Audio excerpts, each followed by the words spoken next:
profissionais, estamos iniciando mais um CREFITO 16 Talks, um podcast oficial do Conselho Regional de Fisioterapia e Terapia Ocupacional do Maranhão. Me chamo Ana Elvira, sou terapeuta ocupacional, atuo dentro da área da gerontologia, já faz um tempinho.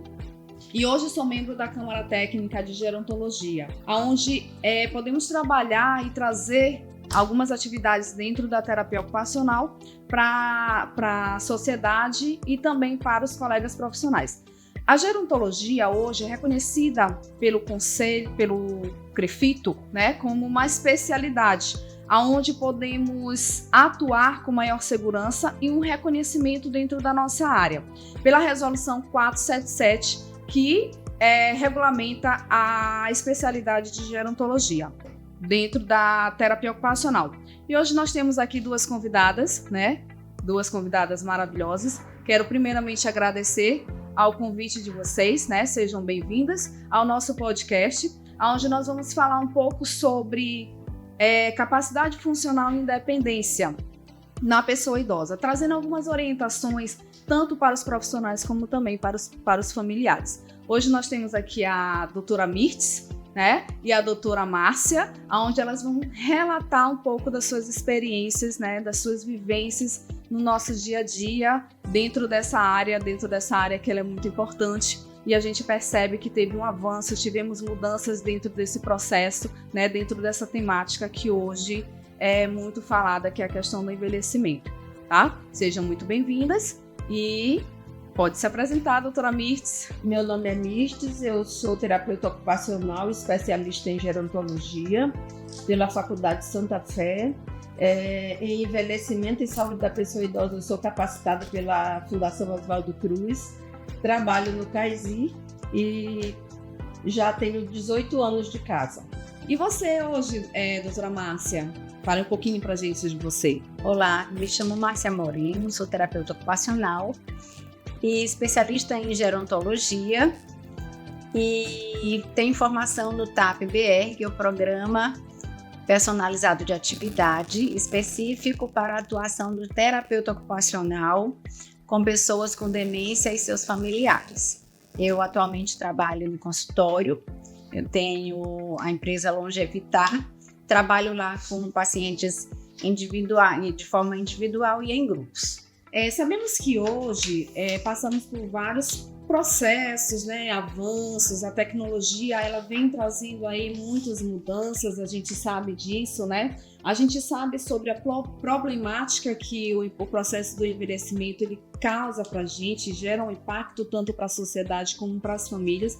Dentro da nossa prática, provavelmente, ouvimos muitos relatos, sobre essa questão da dificuldade da funcionalidade, a dificuldade que as famílias têm em proporcionar aos seus familiares, à pessoa idosa, essa capacidade, E nós, como terapeutas ocupacionais, estamos aqui para ajudar.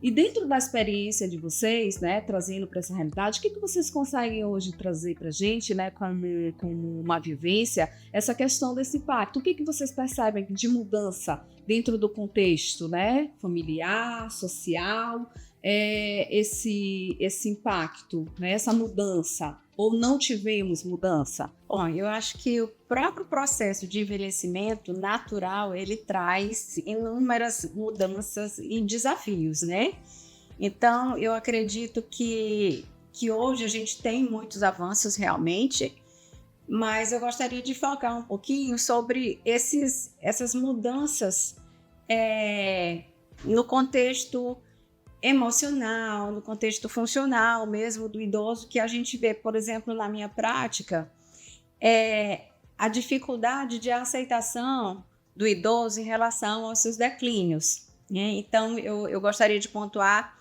algumas preocupações nesse sentido com relação à saúde do idoso. A gente sabe que cerca de 70% das pessoas idosas elas vão apresentar algum tipo de doença crônica. Então, eles precisam conviver com essa situação, Isso é uma coisa que causa angústia. Muitas vezes, eles precisam passar por um tratamento por toda a vida. Então, essa questão da saúde é algo muito importante. Nós sabemos que a gente hoje tem programas específicos, né, para acompanhamento dos idosos. Isso foi algo muito bom que a gente conquistou. Mas a gente tem como segundo ponto isolamento social, né, e a solidão.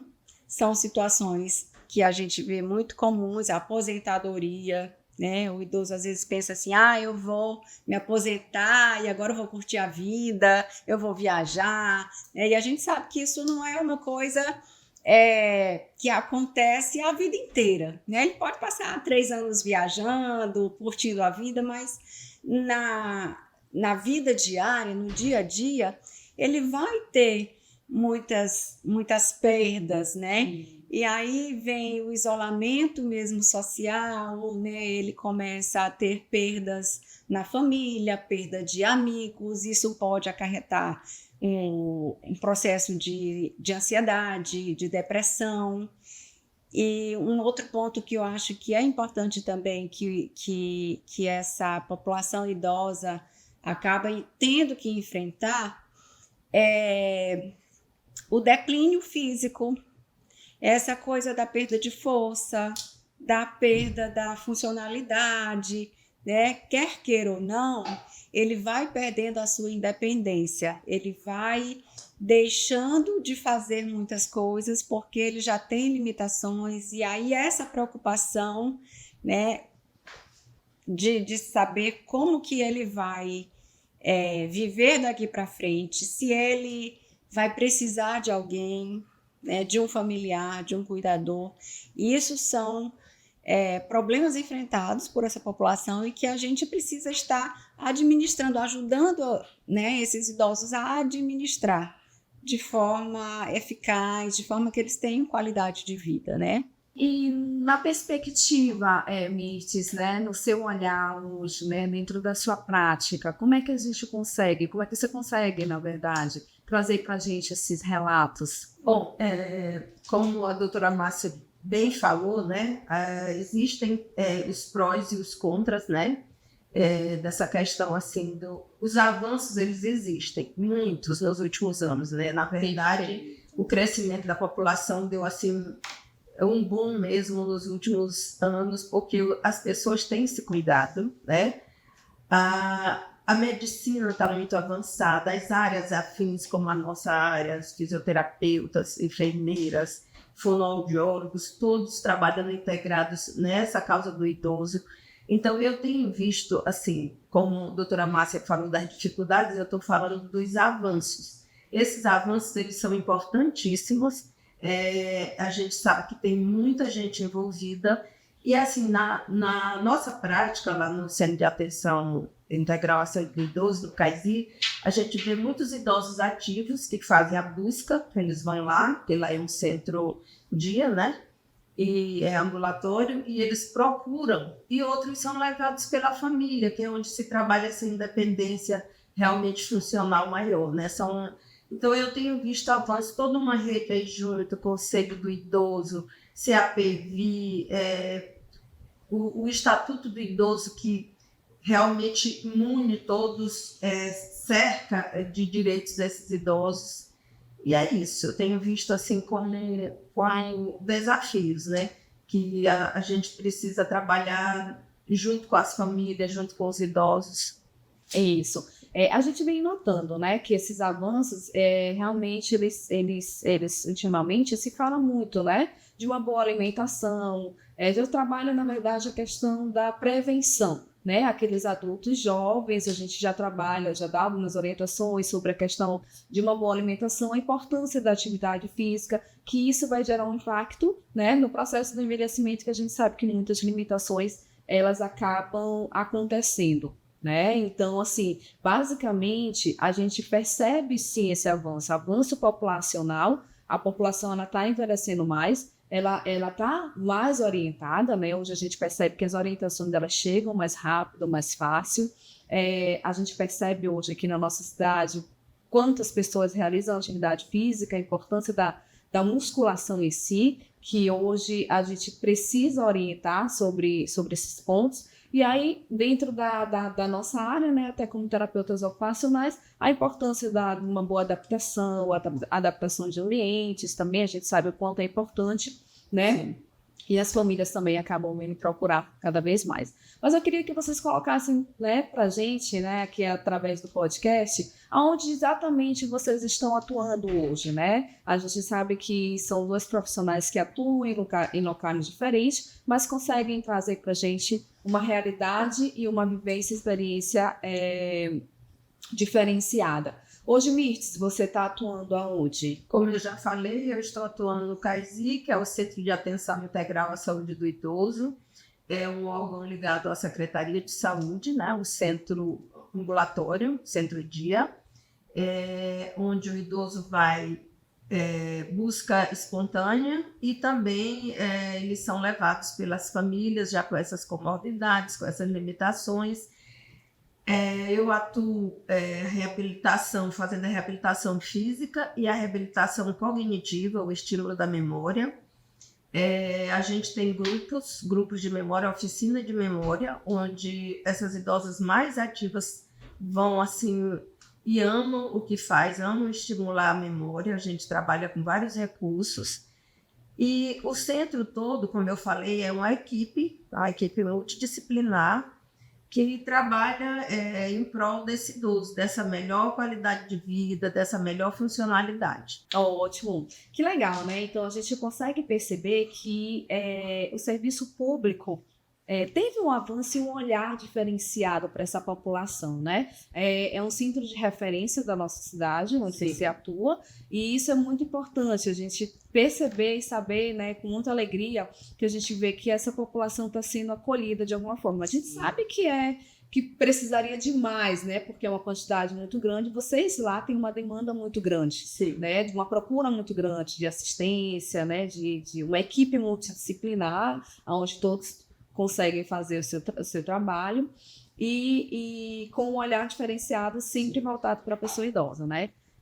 E você, Márcia, onde você está atuando hoje, atualmente? Bom, eu trabalho no consultório, eu tenho um espaço chamado Longevitar, e ali eu faço atendimentos individuais e atendimentos em grupo, né? Então, eu tenho os grupos de estimulação cognitiva.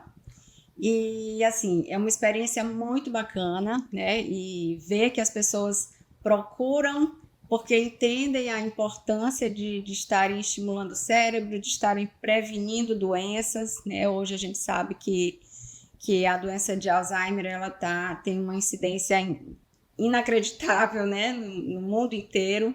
Então, a gente sabe que esses programas, eles são importantíssimos para prevenir o aparecimento de doenças, para promover a qualidade de vida, e também faço atendimentos domiciliares.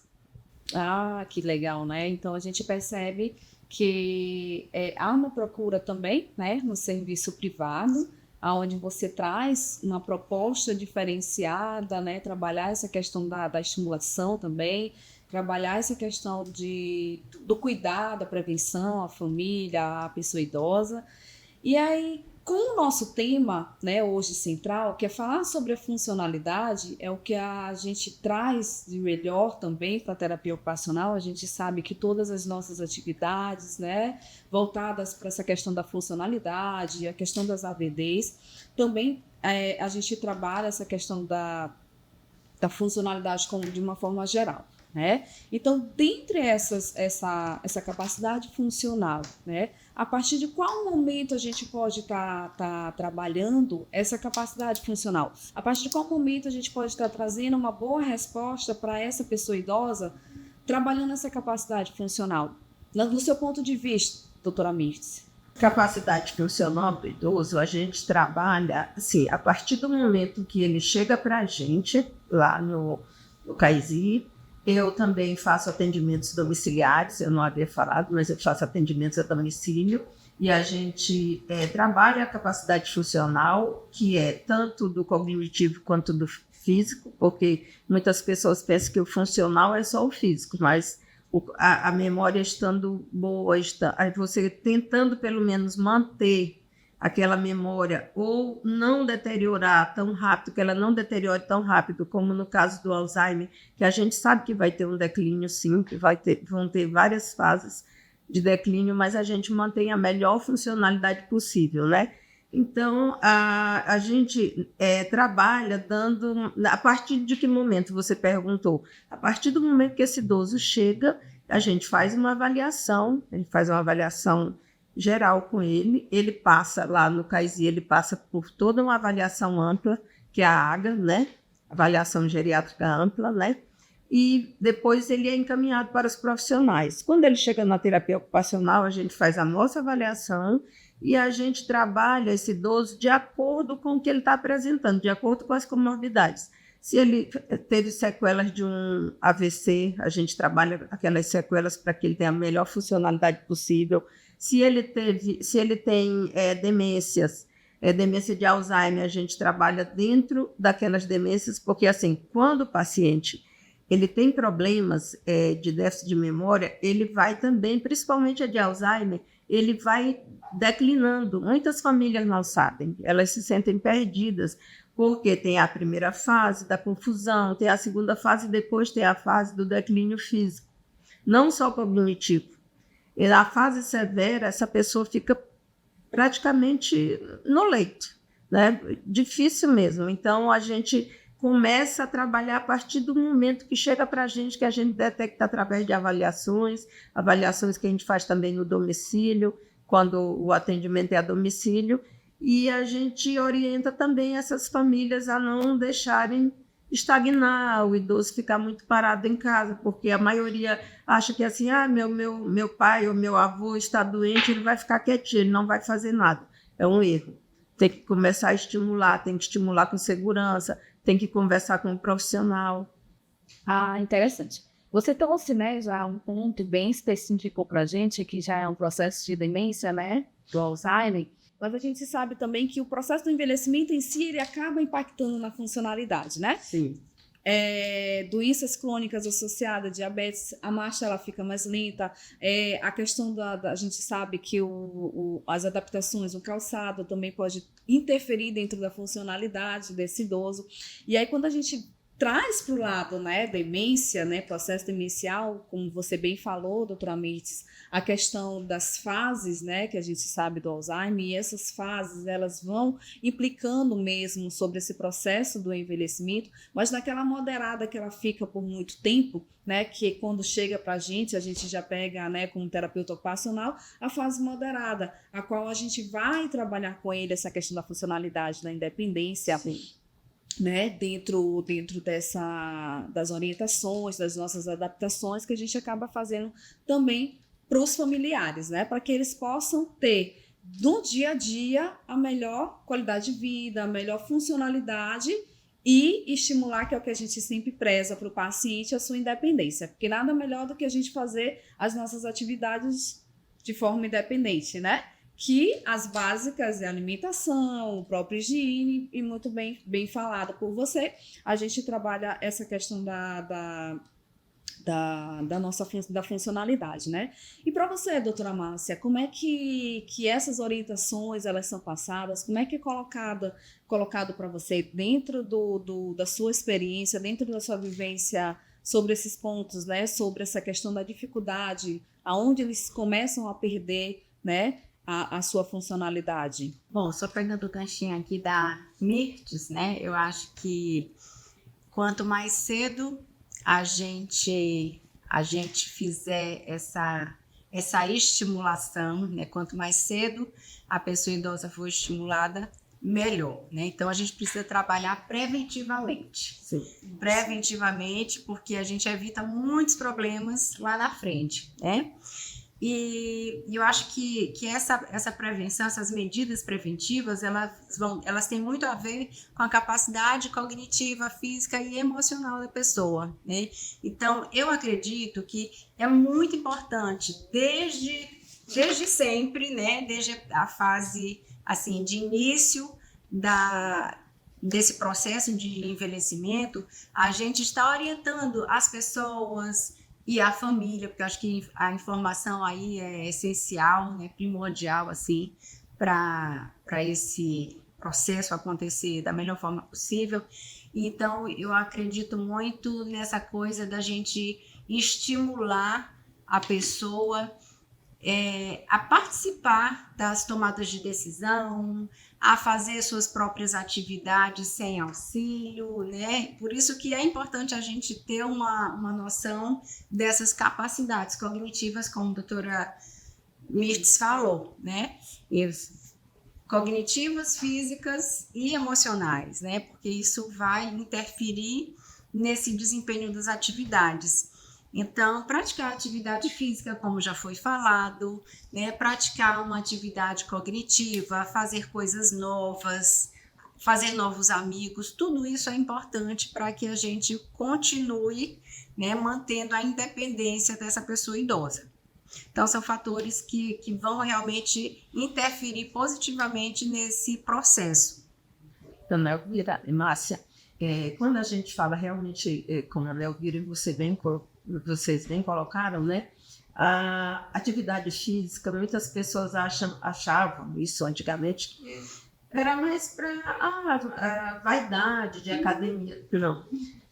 A gente tem que evitar, nós todos temos que evitar a chegada da sarcopenia, que é a fraqueza muscular, que é o déficit muscular. Então, na questão da funcionalidade, chega para a gente muitos idosos apenas com o declínio da idade, que já é a musculatura fragilizada, porque não faz nenhum tipo de atividade física, tem a questão mesmo da sarcopenia já instalada, então é difícil e a gente tem que orientá-los a procurar. Olha, a cidade de São Luís, ela teve esses avanços também, e várias praças têm aparelhos assim, de atividade física, da pessoa começar a se mexer, uma caminhada, uma ajuda de um profissional mesmo, a família que puder, ou o idoso que puder contratar um educador físico para estar junto com ele, porque isso é importantíssimo. E essa funcionalidade também, o ponto principal, como a Ana Elvira falou, é você dar a maior independência possível para as AVDs, para as atividades de vida diária, porque assim, tem coisa pior do que o idoso que gostava muito de fazer determinadas atividades e ele não pode. Idosos que chegam para a gente que não conseguem mais fechar o próprio sutiã ou abrir ou fazer uma adução do braço porque está cheia de dores. Então, assim, a gente, na prática, a gente vai minimizando essas dores, a gente vai diminuindo essas fragilidades, né?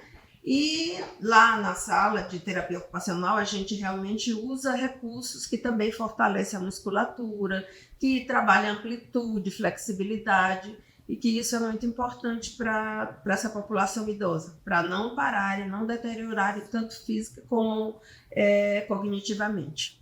Só complementando aqui a fala da Mirtz, né, em relação à atividade física, existem estudos também que já mostram que a importância da atividade física, de você malhar a perna, por exemplo, panturrilha, né, para prevenir a doença de Alzheimer. Sim. Então, a gente tem aí os benefícios, né, diversos, incríveis, né? muitos benefícios, né, na atividade física em relação a todo o processo de envelhecimento e de qualidade de vida. Sim, né?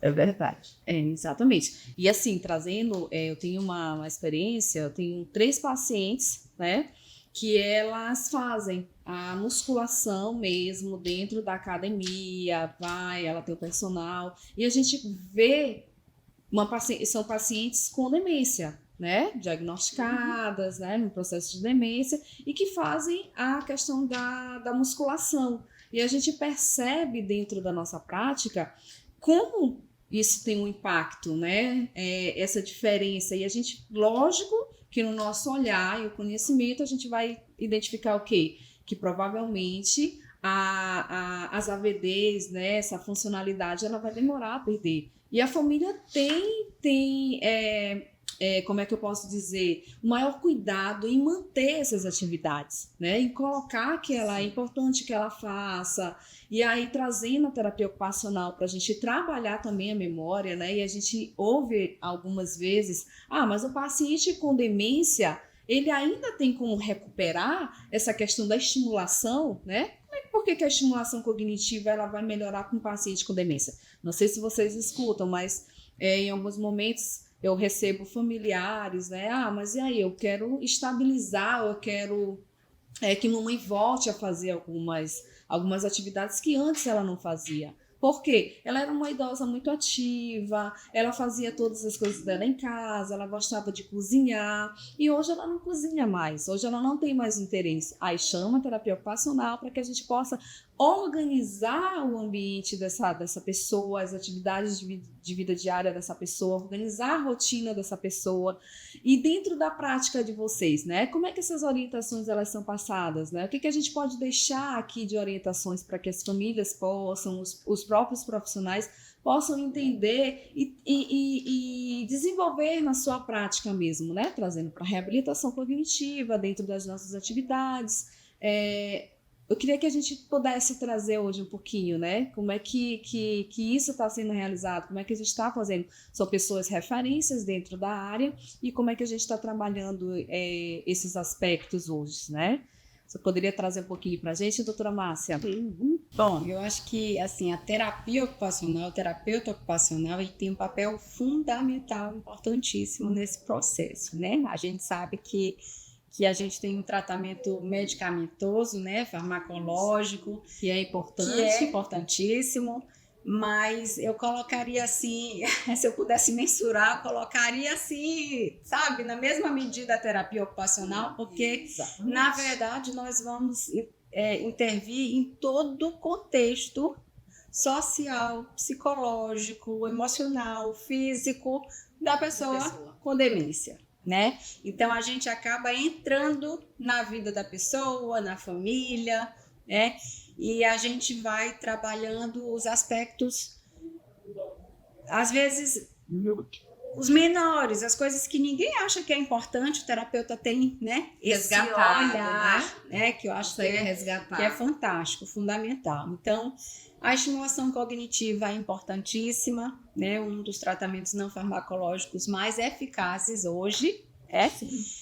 Nós temos como função também, né? Reorganizar, como a Ana Elvira falou, reorganizar a vida dessa pessoa que pela doença ela teve muitas perdas, ela teve uma desorganização mesmo, né, na sua vida diária. Então, a nossa função é essa, quando a gente está ali, né, trabalhando com a família, a gente pode trazer as orientações quanto a retirar alguma coisa que vai causar um problema, por exemplo, dentro da casa, né? A gente vai trabalhar no domicílio, a gente vai tirar um tapete que pode trazer risco de queda, a gente vai orientar com relação a barras de segurança para que esse paciente tenha qualidade de vida e que ele não corra riscos, né? Então, eu acredito que esses são alguns pontos, né?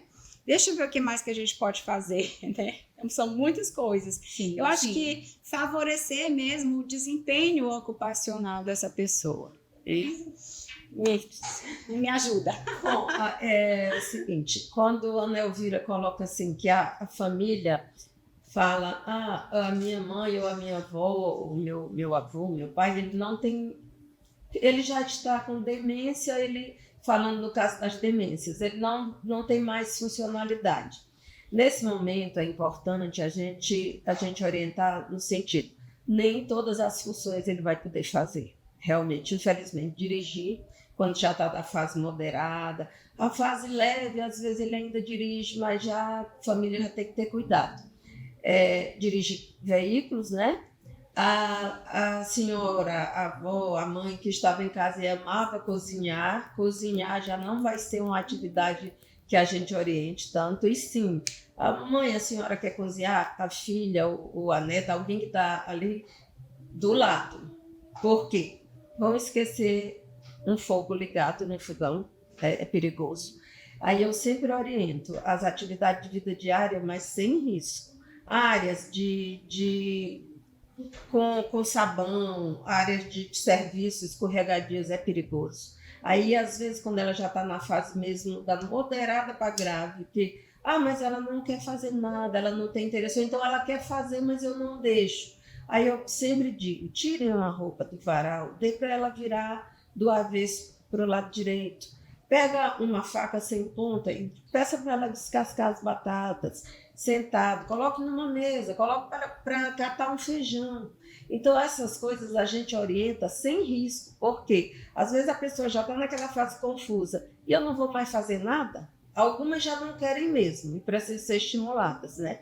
Então, como Márcia bem falou, as adaptações são importantíssimas, mas esses cuidados básicos, porque tem a família, ela super protege. Não, não pegue, não pode mais fazer nada. Pode, mas pode com certa limitação e com vigília. A gente tem que estar vigiando olhando aquela atividade daquela pessoa. Muitas coisas ela pode fazer, mas muitas oferecem riscos. Isso. Eu queria fazer mais uma observação em relação ao que a Mitz está falando. Na minha prática com o TAP-BR, né? Que é um programa que a gente trabalha com a pessoa com demência e seus familiares na fase inicial. É um programa que tem início, meio e fim, né? A gente trabalha em torno de 3 a 4 meses com essa família, onde a gente vai fazer exatamente esses ajustes, né, da pessoa que recebeu um diagnóstico, né, de um familiar com demência. E realmente não é fácil, né? As pessoas precisam de informação, as pessoas às vezes não sabem como lidar com isso e elas vão super proteger, como a Mitz falou, e nesse programa nós vamos dar todo o suporte familiar, né? A gente tem um manual da família, onde a gente vai explicar cada fase desse processo de demência e a gente vai ajudando, né, esse cuidador familiar ou contratado, né, de forma que ele consiga perceber as fases da doença e a gente vai ajustando as atividades, ajustando tudo que a gente vai encontrando, né, de necessidade desse paciente. Então, é algo fantástico e a gente consegue realmente oferecer o máximo de qualidade de vida, manter o máximo de independência desse paciente. E também dar um suporte para a família, né? Que a família fica sobrecarregada, fica muito preocupada, e com isso a gente consegue dar uma melhorada, né, nesses pontos que são fundamentais e às vezes tão preocupantes, né?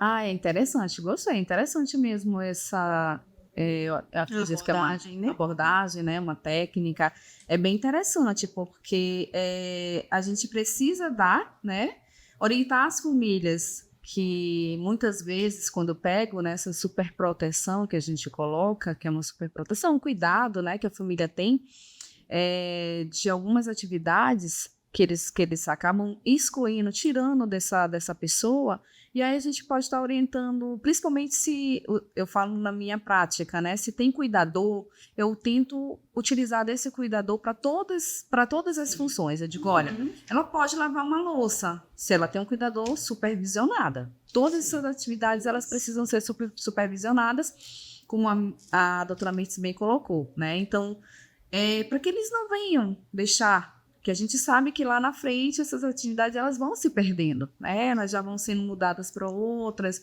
e aí precisam de fato serem modificadas.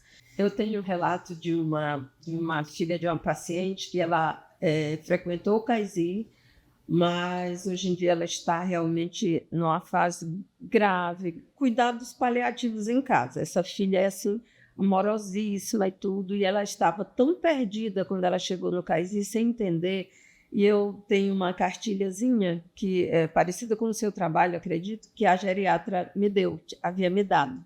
E eu fiz uma xerox dessa cartilha para ela. Ela me agradece até hoje, ela participa de grupos de cuidadores, que lá no CAISI, o serviço social, a fonoaudiologia, eles têm um grupo de cuidadores, alguns profissionais lá acompanham os cuidadores, que isso é importantíssimo, porque o cuidador precisa de informação, o cuidador precisa ser cuidado.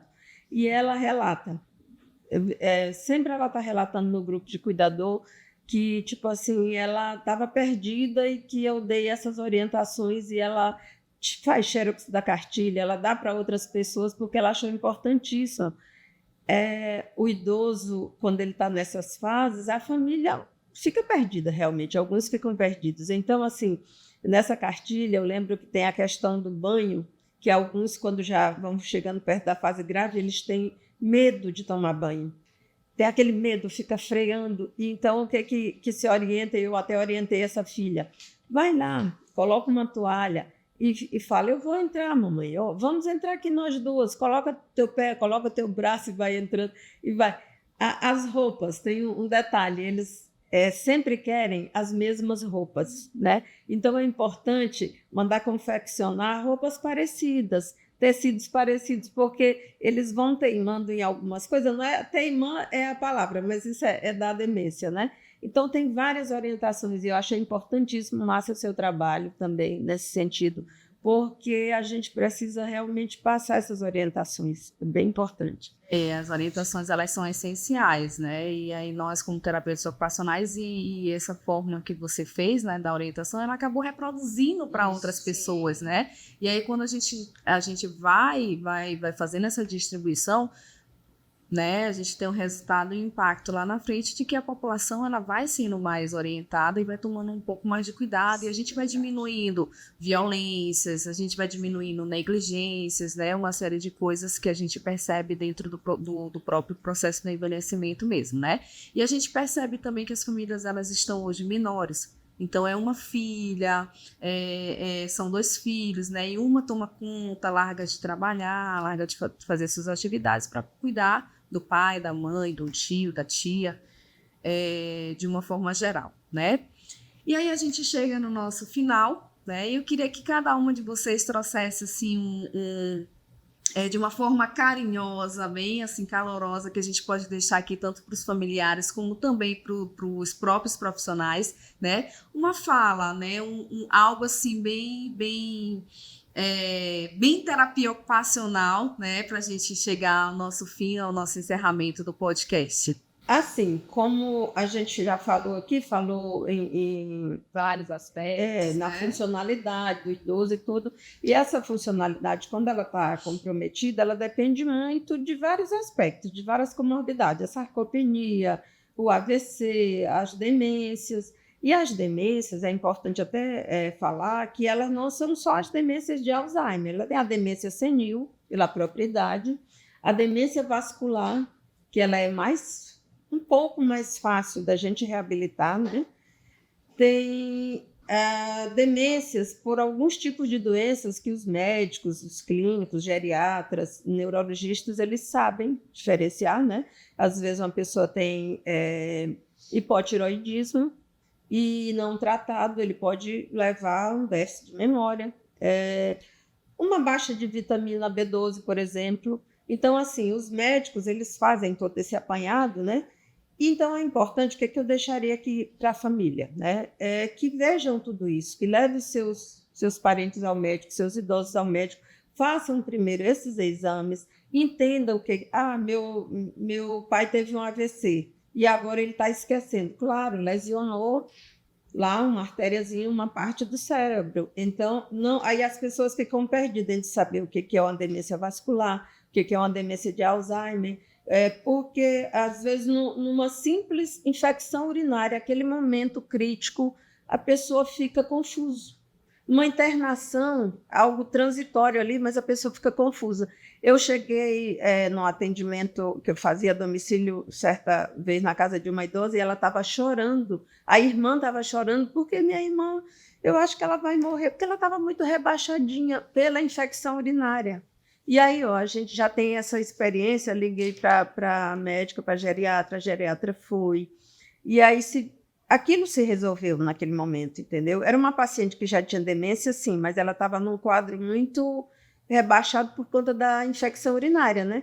Então, as orientações é que a família, que eu realmente recomendo, esteja sempre atenta, mantenha a maior funcionalidade possível do seu idoso, deixe ele fazer essas atividades acompanhadas, vigiadas, né? E é isso. Eu acho muito importante que todas essas orientações sejam, né, cumpridas. Perfeito. Você, doutora Márcia, o que pode deixar aí para nós? Concordo aí com a fala da doutora Mirtes, eu quero só complementar, né, além de todas essas informações, eu acredito que a gente precisa trabalhar agora no processo de prevenção. Acho que prevenção é o melhor remédio sempre, né? Sim. E quanto mais cedo a gente começar a gerenciar o envelhecimento, melhor para todos, né? A gente sabe que nós temos um alto índice de diagnósticos de demência, né? Daqui para frente, se a gente não estiver como Estado preparado para atender essas demandas, a gente vai estar num sério problema de saúde pública. Então, nesse momento, eu acho que a minha fala aqui é mais para que a gente possa, como profissionais, investir sim no gerenciamento do envelhecimento, trabalhar nos programas preventivos, junto a toda uma equipe de profissionais multidisciplinares, e para a família, né, para as pessoas de modo geral, que elas comecem a pensar muito cedo nessa questão de cuidados, no envelhecimento, de gerenciar isso, de procurar o geriatra, de procurar os profissionais para que eles possam ser orientados quanto às medidas preventivas, não só das demências, mas de outras doenças, como a gente falou, né, 70% das pessoas elas apresentam problemas, né, de saúde, problemas crônicos no processo de envelhecimento, durante esse envelhecimento. Então, muitas dessas doenças podem ser evitadas, podem ser prevenidas. E quanto mais tarde a gente começa esse processo de prevenção, pior, né? Então, vamos prevenir, vamos cuidar, né, desse envelhecimento. Nós que estamos aqui nessa fase, né, precisamos investir, precisamos cuidar, né, da nossa velhice, né? É verdade, essa prevenção é muito importante e assim uma coisa muito bonita de ser vista é que nesses últimos anos avanços assim são grandes, vários idosos eles procuram realmente essa prevenção, se cuidam. Então, antigamente, uma pessoa com 50 anos já era considerado um idoso, já com declínios, com vários declínios, que tem até hoje, né, como a Márcia bem está colocando, mas assim, as pessoas se prevenindo, indo aos seus médicos, fazendo seus exames, indo para a academia, cuidando da sua mente, do seu corpo, a gente tem visto, gente, idosos de 70, 75 anos, 80, que não são... Você vê idosos malhados, idosos bem para frente, idosos à frente das suas empresas, dirigindo. Então, isso é importantíssimo. Esses avanços a gente tem visto. Por isso, essa longevidade, por isso, assim, que muitas pessoas estão bem à frente, falando muito desse envelhecimento. Por que ele cresce tanto, o envelhecimento populacional? Não é porque isso é ruim, não. É porque os idosos estão com mais longevidade, estão se cuidando, né? Isso é importante. São todos esses fatores, né? São todos esses aspectos que a gente precisa, de fato, levar em consideração. E eu sempre coloco, né, em palestras, em orientações familiares, vamos à feira, vamos embalar menos, né? Comprar mais verdura, comprar mais frutas, deixar de comer essas questões de enlatados, né, que a gente sabe que teor de sódio, né, é muito grande, então alimentos processados, então a gente sabe que uma boa alimentação gera para a gente bons frutos lá na frente, né, gera essa qualidade de vida, logicamente associada a uma atividade física e uma boa noite de sono, né? Uma saúde mental aí equilibrada, que a gente sabe que nossa vida é muito corrida e são múltiplas tarefas que a gente acaba apresentando hoje, né?